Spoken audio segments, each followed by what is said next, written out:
Cum se spală corect aparatul Spark? Ai început cu entuziasm procesul de aliniere a dinților cu gutiere transparente de tipul Spark. Felicitări! Însă știi să le cureți corect? Nu folosi pastă de dinți abrazivă. Pentru o curățare a aliniatorilor transparenți Spark, trebuie să folosești o periuță de dinți cu perimoi și un săpun delicat sau o pastă de dinți non-abrazivă. Atenție! Multe dintre pastele de dinți au componente abrazive care pot zgâria suprafața gutierelor, iar acestea își pierd în acest fel transparența și nu mai arată la fel de bine pe toată perioada purtării. Nu folosi apă fierbinte. Gutierele se spală cu grijă, ținându-le bine în palmă, sub jet de apă călduță. Apa fierbinte le poate deforma.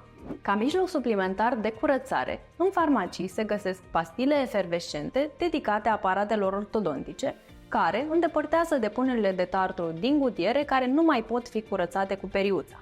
Ca variantă populară în acest sens, se poate folosi și o soluție 1 la 1 de apă cu oțet în care se lasă 15-20 de minute gutierele. Se clătesc apoi abundent cu apă și se reaplică pe dinți. Nu folosi apă de gură în acest sens, pentru că apa de gură poate păta sau poate afecta proprietățile materialului din care sunt confecționate gutierele. Acum știi cum să-ți menții perfect curate gutierele Spark și să te bucuri de toate avantajele pe care le oferă ca aspect și eficiență. Tu cum îți speli gutierele?